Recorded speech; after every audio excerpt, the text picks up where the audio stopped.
कौन थी वो साधारण लड़की जिसके गीत सुनने के लिए स्वयं भगवान जगन्नाथ रात में बैंगन के खेतों तक पहुंच गए।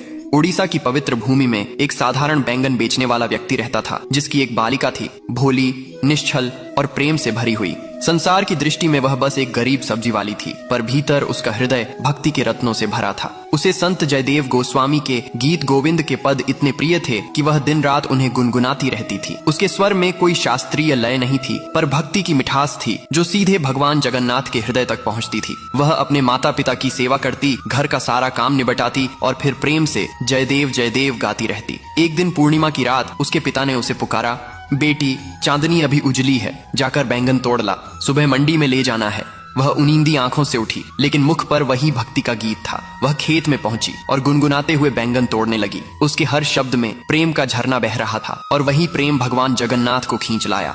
वे अपने दिव्य स्वरूप में उस खेत में पहुंचे, उस बाला के पीछे पीछे नाचते हुए जैसे एक प्रेम मग्न बालक हो। उनके पीताम्बर के रेशे बैंगन के कांटों में उलझते रहे, पर उन्हें होश कहाँ था।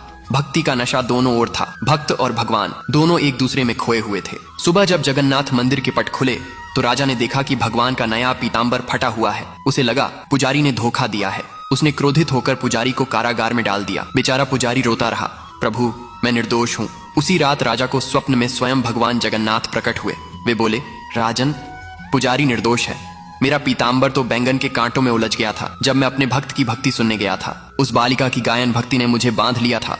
अगली सुबह राजा स्वयं उस खेत में पहुंचा। वहां सचमुच पीताम्बर के सुनहरे रेशे कांटों में लिपटे थे। राजा की आंखों से आंसू बह निकले।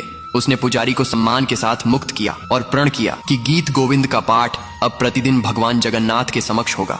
उस दिन से जगन्नाथ मंदिर की मंगला आरती में जयदेव के पद गूंजने लगे, उस प्रेममयी बालिका की भक्ति की स्मृति में, जिसके निष्कपट गीतों ने स्वयं भगवान को धरती पर उतार लाया था। जय जगन्नाथ।